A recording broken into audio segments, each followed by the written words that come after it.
What's up, guys? Welcome to a brand new episode of DC and RC. I'm Daniel Cormier. That's my man, Ryan Clark. Ryan Clark, we have a fantastic show today. We're going to talk about UFC 275, which I believe was the best card of the year. We do one round with the Sugar Sean O'Malley. Sugar Show comes on DC and RC. He also steps fly with this, which is very interesting. And then we always got to tap in and tap out. But RC, my boy, how you feeling? It looked like you're back home. Last week, it was a worldwide crazy tour that you were doing throughout the country. I mean, it was nuts watching you go from coast to coast in a matter of days. Well, listen, man, I went coast to coast and I had a good time, DC, obviously promoting the pivot, getting opportunity to do some interviews. But you had a way bigger trip, bro. Tell me about your trip to Singapore. I know it was a long trip getting there, but the UFC and all the fighters rewarded you with one of the best fight nights we've seen in a long time. It was a fantastic fight night, but Ryan, come on, man. You know me. I'm from Louisiana. I'm a bit simple-minded. I didn't like it, dog. I did not like Singapore. It was too hot. And the food, bro, like the food, I'm just looking at the food, disrespecting people, Ryan. Not trying nothing. Everybody trying to feed, you got to try this. You got to try this. I'm not trying anything. I'm just looking at these people like they crazy. They tried to get me to eat something called chicken rice the whole week. I didn't eat it because it looked a little bit nasty to me. So then I get on the airplane, they feed me chicken rice. It's the best thing I ever had in my entire life. It's so good. That's what you get. I wish I ate chicken rice the whole time I was in Singapore, dog. But beautiful, great fights. But I just got to be honest. Yeah. I did not enjoy Singapore. Like, I think everybody put way too much on it. So when I got there, it was no way that it could live up to it. It was just shopping and just hot as Louisiana, my brother. But I did run into a guy, though, Ryan, at the Gucci store, and the dude's like, I listen to DC and RC every week. He goes, 2 weeks ago you talked to Shevchenko because Ryan has no internet. I was like, man, that's a damn shame. He said Ryan Clark ain't got no internet. Hey, what that tells you, though, DC, that's a true fan, man. And he saw you. He understood I had internet problems. Laura stepped in. You guys did a great show. But as great as that show was, it wasn't like the show that was put on for the light heavyweight championship. I mean, Glover Teixeira in his first defense, he has Jiri Prochazka. Everyone has Glover as the underdog. Glover is fighting a immaculate fight. Yeah, he made some mistakes, DC, but even through those mistakes, he was always able to scramble, to get in mount position. He was able to land some strikes on his feet. And it looked to me that he was winning the fight in the 5th round before he was tapped by a rear naked choke. DC, tell me what the energy was like, bro, watching this fight and then seeing Yuri come up with the finish. It was crazy. Bro, the energy in that arena was out of control. But honestly, Singapore was on fire the whole night. That was one aspect in which I enjoyed it. The crowd was into this one. It doesn't get much better. The crowd was like, it was white hot, is what they call it in sports entertainment. These people were popping for everything. And you're right. Glover had him beat. And think back to the Minnesota Miracle for the Saints. Think back to Michael Jordan hitting that shot over Byron Russell to win the game. That is essentially what that lived up to. That is what Jiri Prochazka's Hail Mary submission lives up to in terms of our sport. Because, bro, he was down with 28 seconds left in round 5, losing the fight on all the judges' scorecards. One judge had it where it could have been a draw. But with Glover winning round 5, dude was 95% done with winning the championship fight. So 39-37, 38-37. And guess what? Clemens Warner had no way but to score the 5th round for Glover Teixeira. It was done. He was going to win that fight 49 or 48-47, even if he lost round 5. But because he was winning round 5, he was going to win 49-46 on 2 judges' scorecards and 48-47 on the 3rd. And with 28 seconds left, he got submitted. And guess what he told me in the octagon afterwards? I was gassed out. And it was because the amount of energy he had to put out to try to keep the new champion off of him, once he got into submission, it was over. It was very reminiscent of when Juliana Pena submitted Amanda Nunes, because there were no hooks in. It was just a really tight squeeze by the new champ that allowed for him to take the belt off of Glover. Crazy, crazy, crazy moment. DC, round 5 starts and Yuri seems gassed as well. Glover is landing bombs on his feet, hits him with a straight right. He backs him up. And then Glover goes to pull guard, or it looked like even was attempting a guillotine, and he doesn't get it. And I feel like that's where the fight changed, DC. Was that the wrong move to make at that time? Would you have liked to see him stand on his feet? Or was he kind of just on autopilot, and that's what fighters like Glover do in that situation? Ryan, you know what's crazy is that if you watch round 1 and round 2, Glover was throwing all of the strikes that he normally throws, but nothing landed because Yuri was way too fast for him. But by round 5, he couldn't miss him. He could not miss him. But I believe that when you are preparing for someone and you make Yuri exactly who he is, such a dominant, imposing striker, that even in those moments where that threat is like minimal now, because in round 5, the threat for him getting knocked out was very minimal. You can't ignore that you have built this man up into who he is in your mind, this monster. So even though he was hurting him, he continued to shoot for takedowns, which ultimately cost him. But I mean, 17 takedowns, dude. It's so hard. I don't know if I've ever gotten more than 3 takedowns in an entire fight. But to have to do it 17 attempts, only complete 5, is ultimately what got Glover Teixeira. But I think that in all of this and in the way that it went down, it makes it difficult, or you become guilty of saying what Glover should have or shouldn't or did not do, opposed to what Yuri did. And what Yuri did that allowed for him to become the world champion on Saturday night. And in that, I feel that is where the beauty in that performance was, because we learned a lot about Jiri Prochazka. And that was the thing for me in watching Yuri. You could see the youth, right? You could see the explosion. You could see that the athleticism was different, but Glover still took him into deep waters in championship rounds. And that's what we want to see from our champions. We want to see guys who could be on the brink of defeat and then find ways to win the belt, find ways to win the fight. And we saw that from Yuri. We saw a little bit of the guts of a fighter, which I think is what, for a fan like me, that's what endears me to guys, to watch you go through hell to win a fight, to watch Anderson Silva have to submit Chael Sonnen after being dominated, to me, even more than Yuri was beat in this fight against Glover Teixeira. I think when we see those things, that's what makes us love you, right? It's one thing to watch you dominate and be the more aggressive, be the better, more skilled fighter, but to watch you in a fight that is even, or you're even losing, and we watch your heart and your mettle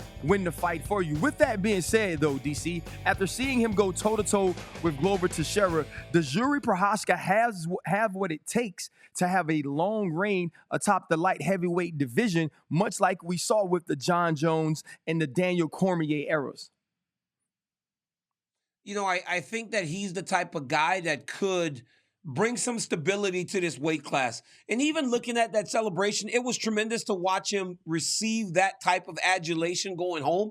But it's almost odd for him because he lives such a warrior's code, right? He's such an enigma in the sense that this dude's got that haircut. He's a samurai, and he just was like basking in it. So I think we saw a different side to Jiri Prochazka. Does he bring stability? I think that he can defend this title.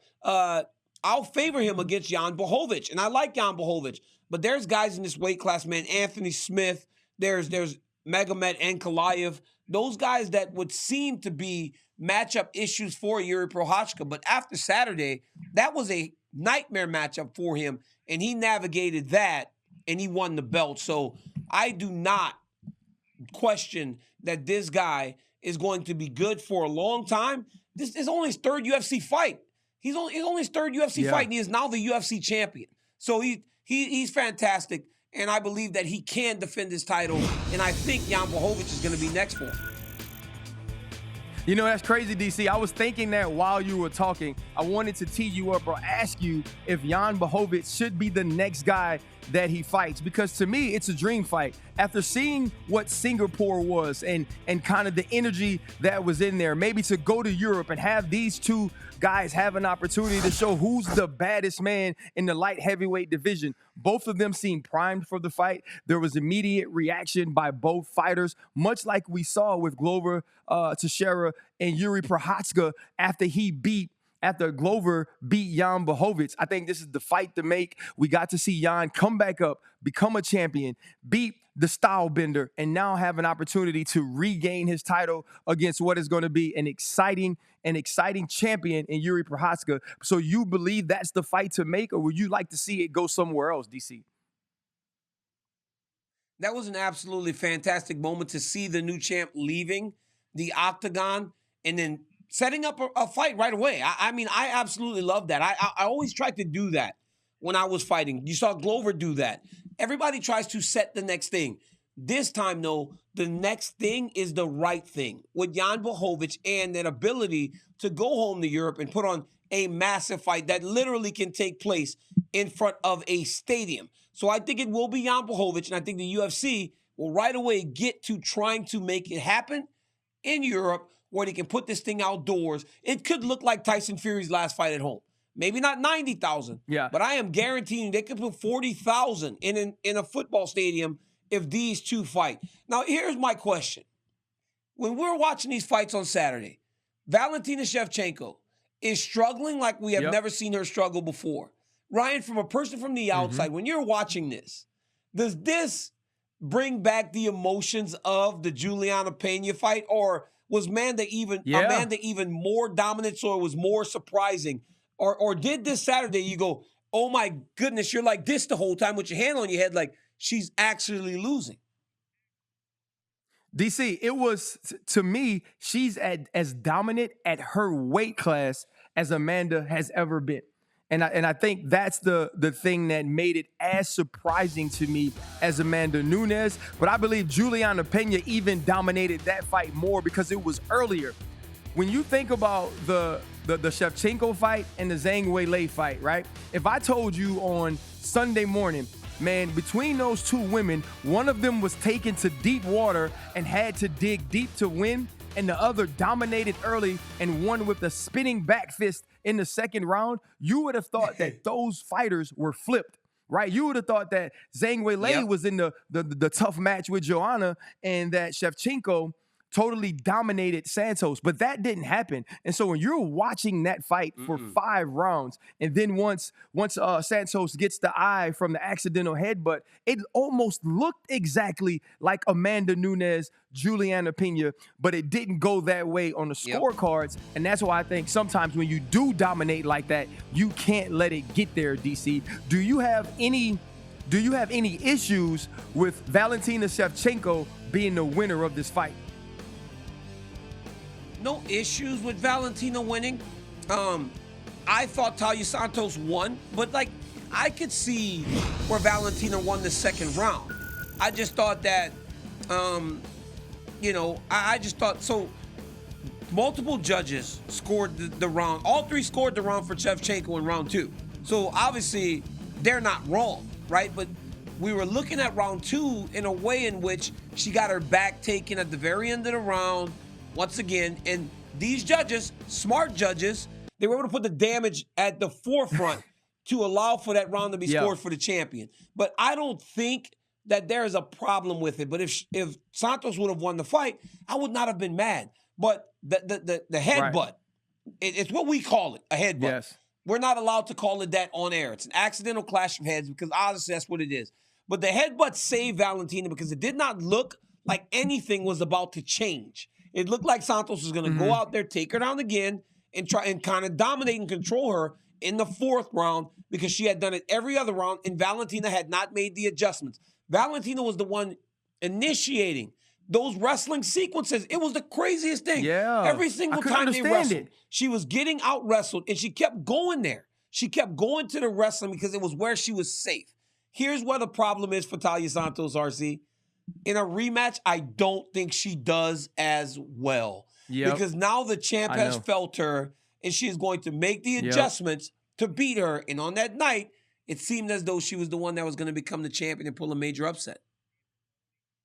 Yeah, and that's the thing, that you can't miss out on those opportunities against the elite of the elite. Valentina Shevchenko was one of the greatest mixed martial artists of all time. So if you have a night where you kind of have her number, that night has to be the day that you do it. And now giving it allowing it to get to the scorecards, Valentina being the champion, I think that hurts her in a rematch because, as you said, DC, it's different once someone that understands fighting the way that Valentina does, once she kind of has felt you, can make those adjustments. Now she comes back as a better fighter. The fight, DC, to me, that was the craziest and kind of showed the most athleticism, the most explosion, the most strength, was watching Zhang Weili dominate. Ryan, real quick, RC. I got so much crap for saying that Zhang Weili was such a great athlete, but everybody, dude, it was on full display. She's a crazy athlete, right? Bro, it was absolutely nuts to me. Is her quick twitch. That's what we call it in football, right? The ability to change directions, move, and explode at the drop of a hat. We saw that this weekend. Also, what I loved about her, though, she said before the fight, she learned some things from Henry Cejudo, and that wrestling would be a huge part of what she does. When you go back to the first round, we saw that. It was utilized. She didn't get into this brutal striking match that we saw in fight one from these two. And then the spinning back fist to finish was perfectly timed, so explosive, so powerful, and the lights went out.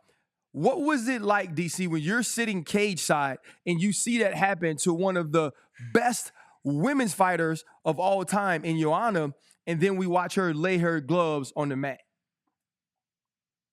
You know, honestly, RC, the problem is it was, okay, another one, right? Because as I've said time and time again, most of our great champions go out on their back in the middle of the octagon or the boxing ring, or they go out on their stomach in the middle of the octagon or the boxing ring, knocked out or submitted. It's just the way it is. It's a story as old as time.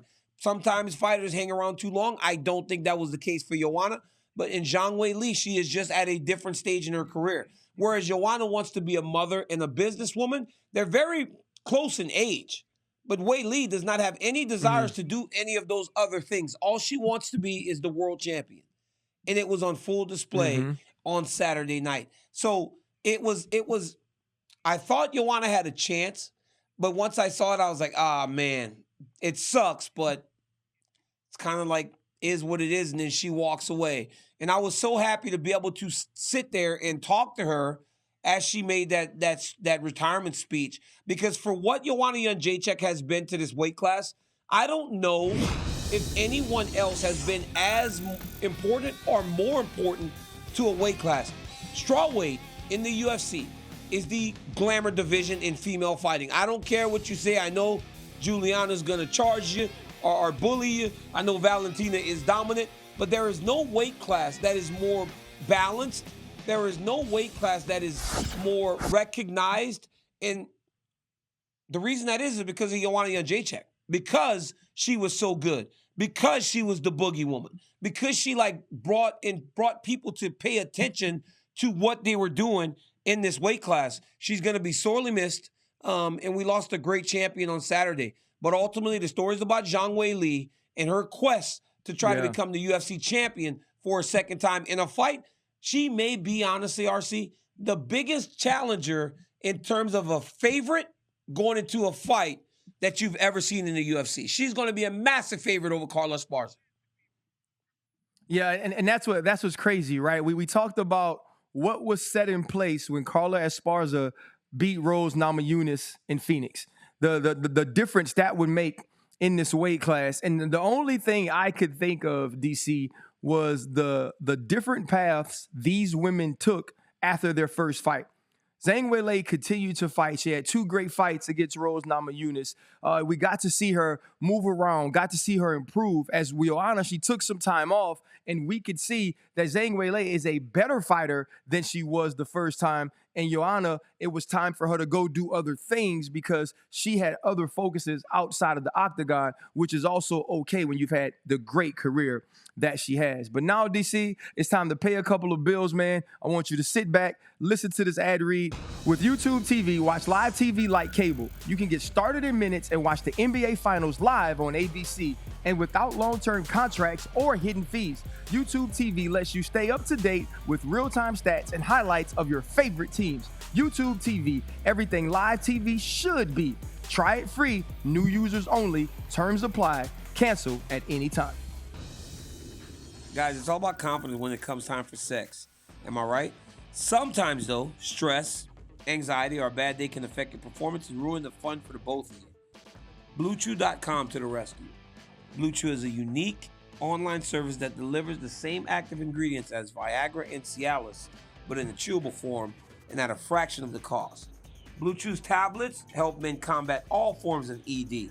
Because BlueChew is an online prescription service, there are no visits to the doctor's office, no awkward conversations, and no waiting in line at the pharmacy. And it ships right to your door in a discreet package. The process is simple. Sign up at BlueChew.com, consult with one of their licensed medical providers, and once you're approved, you'll receive your prescription within days. The best part? It's online. BlueChew's medical provider will work with you to find the right ingredient and strength for your prescription. You don't like swallowing pills? No problems here. Blue Chew's tablets are chewable. Blue Chew's tablets are made in the U.S. and they prepare and ship direct, so it's cheaper than the pharmacy. And here's a special deal for our listeners. Try Blue Chew free when you use our promo code DC at checkout. Just pay $5 shipping. That's BlueChew.com, promo code DC, to receive your first month free. All right, guys, now it's time to go one round with the Sugar Show, Sean. And guys, listen, I can attest to he is one of the most intriguing fighters on the UFC roster. I sat down with this man for YouTube, one of the biggest videos that I've ever done. Sean O'Malley, my friend, how you doing over there? Can't complain. Little over 2 weeks out, ready to rock, baby. You have captured the imagination of people, right? They love you. They love the fighting style. They get excited. You are now getting a top 10 opponent for the first time in your career. Is there anything different in the preparation or the feel about the fight as you're on the verge of this fight with Pedro Munhoz? Absolutely nothing. It all feels, all the training camps are very similar. I got to go in there and do what I know I'm capable of doing. And, that's how I get the job done. So I prepare, the same way. I learn for each camp. I learn a little bit from each fight camp. And, I just got to go in there and do what I know I'm capable of doing. And that's put Pedro's lights out. Listen, we know what type of fighter you are. We know the type of explosion you bring to each fight. But with the contract dwindling down, you having called out the UFC and saying, you'll start fighting some of these guys when you get the money that you're owed. What are you trying to go show the UFC and the rest of the world when you step into that cage with Pedro? I actually recently sat down with the UFC, re-signed with them. And, I had a great conversation with Sean Shelby. I go in there and I say, hey, I want to make this amount of money. How do I do that? What do I need to do as a business partner to the UFC to end up making the amount of money I want to make? For me, I want to get to a point where I'm making $1 million a fight. Obviously, I'm not there right now, and that's not what I'm expecting to make against Pedro. But that's where my mind's at. I want to go in there and say, hey, what do I have to do outside the UFC? Obviously, I'm doing what I need to do inside the UFC. I'm putting people's lights out, and I'm bringing eyeballs to the sport. What can I do outside the UFC to, make more money? But I haven't fought, I haven't beat a guy in the top 10. I haven't even beat a guy in the top 15, and I'm balling out. So whatever I'm doing, it's working. You said something that many young fighters miss. It's partner. You are a partner to the UFC. But I will tell you this, Sean, as a guy that went to the highest points in this sport, you say you want to make a meal a fight, but with the way that you fight and the way that you look and the way you capture the imagination, $1 million will be the baseline for you if you continue to do what you have done to this point in your career. But outside of that, right, ultimately the fight with Pedro, you got to be so well prepared because he's so tough and he's such a hardworking guy. What have you done specifically for this matchup that will allow for you to go out and look fantastic like you've done to this point? It's been a long training camp. I wanted to fight Pedro back in Phoenix when they came to Phoenix, but they said Pedro, and so I've wanted to fight Pedro for a while now, and I've known about this fight. It's gonna be a long training camp. My weight's my weight's perfect. Training camp's been going great. Like I said, I need to go in there and just do what I know I'm capable of doing and fight my fight. And, you know, Pedro's the shortest guy I've fought. I feel like I tend to do really well against, you know, shorter guys. I know Chael doesn't believe in a reach advantage, but I sure do. And I feel like I know how to use my reach. And I'm also expecting this to be a war. I'm expecting this to be a 15-minute, you know, brutal fight. I don't expect it to go in there and for me to put his lights out in the first round. Will that happen? Probably. It always does. But I'm ready for 15. Hey, I like the confidence, bro. And when you've done what you've done inside the octagon, it makes sense that you'd be that way. But you're kind of a polarizing figure in the UFC. It's either people really love you or they're on the other side. Aljamain Sterling had some comments about you, and he spoke glowingly about who you are and what you mean to the sport. How do you feel when you have a guy who's a champion come out and speak that highly of you, even though you're very early on in your UFC career? Yeah, I think anyone that's got, you know, legitimate skills, as Aljo does, anyone that's extremely high-level fighter, they watch what I'm doing. You know, Aljo's been to my live events. He's seen me perform live, and, you know, he's not stupid. So he sees there's true skill there. I've been training for 11 years. I've been doing this for a long time. You know, I believe I'm a vet. I've had a lot of fights. I had 14 amateur fights. I've got a good amount of pro fights. You know, a lot of people, for whatever reason, think I can't grapple just because I haven't really been taken down much in my fights. But, you know, I remember taking Takanori Gomi's neck, you know, a couple of years ago back in, I think it's 2019 in a grappling match, you know, win 9 minutes with Gilbert Melendez. I know how to grapple. I just haven't had to use it. And so I think that's where people kind of, you know, think, oh, he's a good striker, but he can't grapple. Just take him down. So people are going to find out maybe this fight, hopefully not. Ideally, I go in there, Pedro can't touch me, and I dot him up for 15 minutes. So we'll see how it plays out, but I'm excited. I'm very, very freaking excited for this fight. Sean, before we get to something fun, I had a question, right? This is from me to you.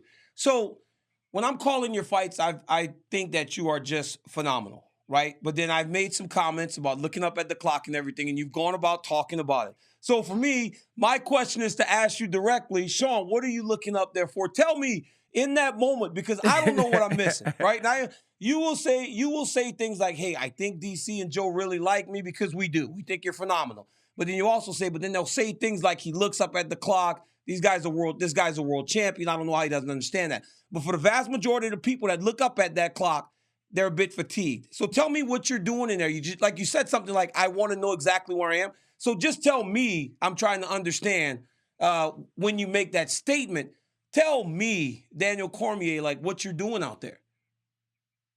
I'm Michael Jordan in the fourth, and there's 2 minutes left. I got to know how much time there is. I got to know how many points I got to score. I got to win the game. It's always fourth quarter in the fight. It doesn't matter if it's first round, second round, third round. I need to know how much time I have left. With the Raulian Paiva fight, I heard him with, I think, less than a minute left. You know, I had a good idea of how much time was left in that round. Do I expand? Do I put out this energy and try to put his lights out? Or do I save it because there's only 10 seconds left and I don't think I'm going to, and I don't want to empty my tank. I still have 10 minutes left. I think it's just, you know, like I said, I'm very experienced. I've had a lot of fights, and it's 15 minutes is a long time to fight, and I want to make sure I have the energy to be able to last the entire 15 minutes. And it's just energy. I want to be energy sufficient in there. But that's not even. But that's not the things that drives me crazy is the Chito Vera leg kick. How a couple times you go.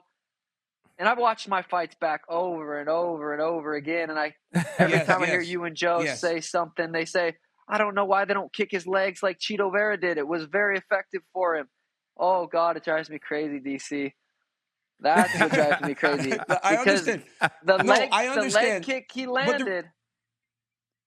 he landed wasn't a good quality leg kick.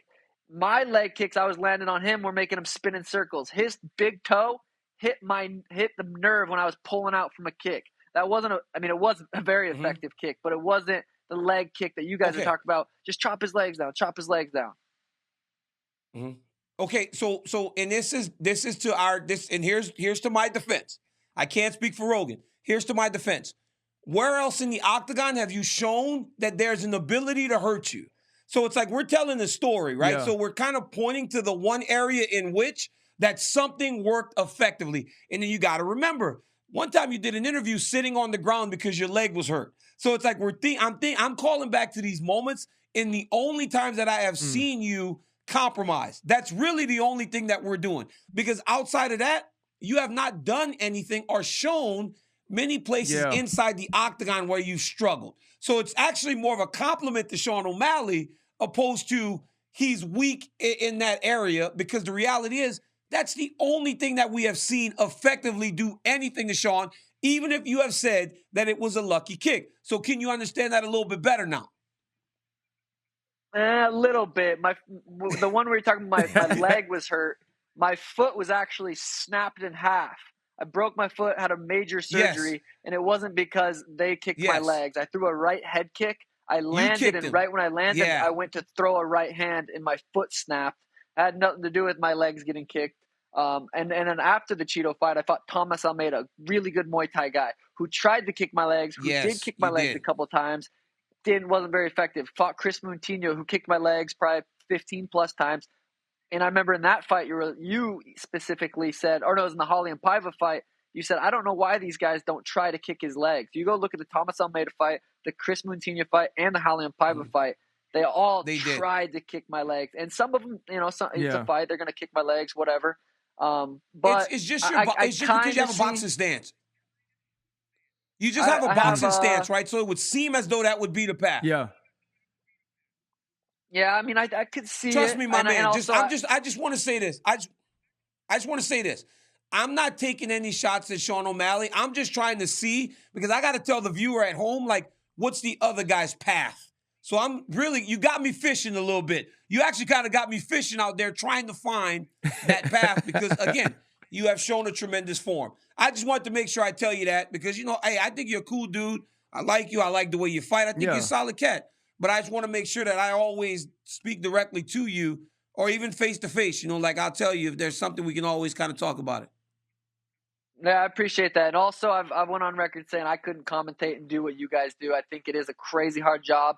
And we don't even, I mean, you guys are there from the first fight to the last fight. I usually watch the co-main and main event, so I can't even imagine actually having to sit there and commentate each fight, each moment. So what you guys do is I respect that a ton. And every time I criticize your guys' commentary, it's just it's just my opinion. And obviously I'm my biggest fan. So when I hear you guys say, "Oh, why don't they just do what Cheeto did?" Cheeto didn't do shit. He got lucky. Kicked my nerve. Have you ever watched that fight back, Daniel Cormier? Have you ever watched that fight more than the first time live? I haven't. I have not. Will you do me a favor? No. Go watch that fight and tell me I didn't whoop his ass. I will watch it, and then I will speak to you about it when I see you in July. I appreciate that. Hey, well, listen, I got to watch that fight live, but I've seen many more Sean O'Malley fights where he's the guy walking off and somebody else is laid in the middle of the mat. But we talked about legs, we've talked about snapping feet, but we want to talk a little bit about step and fly. Everybody knows, bro, it's not just the hair, it's not just the tats, but you stay clean. And so in step and fly, we talk about a little bit how you guys step and dress. Now, the first picture is you and my son, Jordan. I think you guys are at Old Town Scottsdale. Y'all down there with the cats from Happy Dad. I love the turtleneck with the chain, but more importantly, I love the accessory of the young Jordan Clark with you. Tell me a little bit about this outfit and maybe a little bit about the night so I can call him and make sure he act right. I can't speak too much on the night because I don't remember much of it, but I'll tell you right there, I'm wearing two watches because they say you're supposed to wear one on your dominant hand. I got two dominant hands, so I'm always rocking the double watches. I'm actually sitting right now watching all my watches spin around in their little watch spinner. But yeah, dress and fly, you always got to feel good because you're always trying to impress the ladies.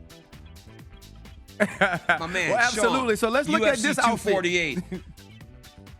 This dude right here, I mean, you look like right out the 70s, just fresh. Scarf with the green jacket, the hair puffed out. Talk to me about this look, my friend. Yeah, that was probably the last time my hair was brown. It hasn't been brown since then. That was 2 years. That was my first fight back after snapping my foot.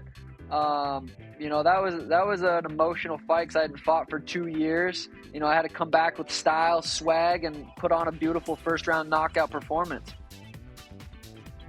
Well, listen, this next one, this is you in Phoenix for the fight night with the Michael Jackson jacket on with the brim.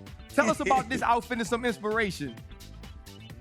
I remember I was just listening to a bunch of Michael Jackson. I haven't been recently, but in that moment, I was listening to a bunch of Michael Jackson shadow boxing, kind of, you know, dancing, feeling myself. And I seen the Michael Jackson replica jacket at this thrift shop, and I had to get it. Had to you know, do the whole Michael Jackson look for the UFC Phoenix fight. It was fire, but listen, bro. Not more often than you realize I made it until you're on the cover of a magazine. This you and I, Kyle, I mean, you're as colorful as can be. Talk to me about this one right here. Yeah, that was a very fun shoot. I'm forgetting the guy's name. Legendary photographer. We flew out to Miami, did a badass shoot on the beach, on this dude's beach house. But yeah, that was really cool being on the front of that Icon magazine.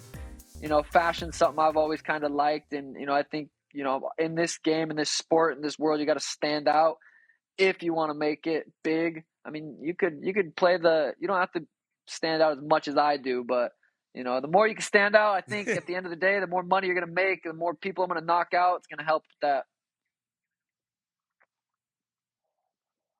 Well, man, we appreciate you, bro. We appreciate you stepping fly. We all understand and love the fact that your game is more than just stand-up, and we can't wait to see you back in the octagon. Thanks for stopping by for one round with Sean O'Malley. And I like the fact that you and Daniel got an opportunity to talk about those issues, or not necessarily issues, but those things as men.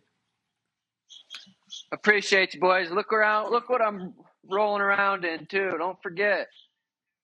Oh, I see. Look at this DC, dude. you ain't got one of those, That's your DC. car? Don't forget, baby. I ain't got nothing like that. Don't forget. Hey, I don't think I have the courage to drive something like that. Look at this dude. I don't think you'll. This dude Sean O'Malley is looking good. We just got a new contract. I don't think you're going to be What'd you fitting say? that. That's not even that. I don't think you'll fit in that car.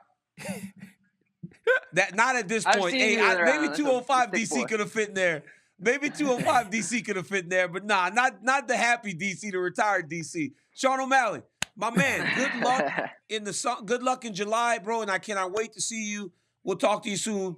And stay safe. Finish your training camp off the right way, bud. Yes, sir. Will do. Yes, sir. DCRC, peace, boys. Appreciate RC. you guys. All right, guys, it was so good to talk to Sean O'Malley, but it's time now to tap in and tap out. Every single week, we got to look at the things around the internet that ask you if you're going to tap in or if you're going to tap out. So, Corporate Jake, hit us. Over the last week, Belal Muhammad and Khamzat Chimaev have gone back and forth on Twitter. They seemingly have agreed to a fight later this October in Abu Dhabi. DC, tap in, tap out, not only on Belal versus Khamzat next, but that it's a #1 contenders fight. I'm tapping in. I'm absolutely tapping in because these are two fresh challenges for the champion Kamaru Usman in a time where there aren't many fresh challengers. So yes, I am tapping in on this fight, and Belal Muhammad has earned his championship to finally stand in the spotlight against a guy like Khamzat. Listen, I tap in on this as well. When you watch what he's done in his recent fights, also fighting his last fight and dominating a fighter who had beat him before, Belal Muhammad deserves this opportunity. We don't want to see Khamzat Chimaev be on the shelf very long, waiting for the winner of Leon Edwards and Kamaru Usman. This is a #1 contender fight, and this puts fresh blood in the octagon against the new champion. All right, guys, Khabib and Tony was a fight that never happened but was scheduled numerous times. Now, both men are calling to coach the Ultimate Fighter against each other, and Dana White seems to be on board. RC, tap in or tap out on Khabib and Tony coaching the next season of the Ultimate Fighter. So I tap in, and here's the only reason why it may bring him out of retirement. I don't really care to see him coach because I get to watch him coach for real and be one of the best coaches in mixed martial arts. So I don't have to see him on the Ultimate Fighter to see that. But I do need to see Tony kind of mess with him a little bit. I need to see Tony get under his skin. I need to see him have to call Tony brother and all that other stuff that him and DC like to do. So if this could possibly get Khabib back into the octagon, I'm tapped all the way in. I'm tapping in because I think it'll be good TV, because every time Khabib had to operate around Tony Ferguson, it was absolute pleasure to watch it. It was so fun and funny because he annoys him. Tony Ferguson annoys him and annoys him bad. So I would love to see him annoyed over the course of 6 weeks on national television. It would be absolutely tremendous. Just like Ryan, this show is tremendous every single week, and one of the best times I have every single time, every week, dude. This is one of the best and most fun things that I do, and I appreciate you doing this show with me, man, and it's going great. Hey, man, I love it. You know, when I walk around and people look at me and they say, DC, RC? I be like, yeah, man, that's us, that's us. It's been cool. I've been getting asked questions about why I love MMA so much, and now I can add to that I get to do a show with my friend every single week. I look forward to seeing you soon, too, bro. I'm going to be out there in Vegas for Fight Week. It's going to be a great one. We get to see some great fights, but none greater than you, my man, who's a Hall of Famer now and also going to be a Hall of Fame analyst one day. My man, I really appreciate it, Ryan. Good luck on everything you do, my brother. Hey, these fights that we spoke about today have potential to live up to what we saw last weekend. Singapore was fantastic. The next fights are going to be fantastic. UFC crazy. is just the best, in my humble opinion.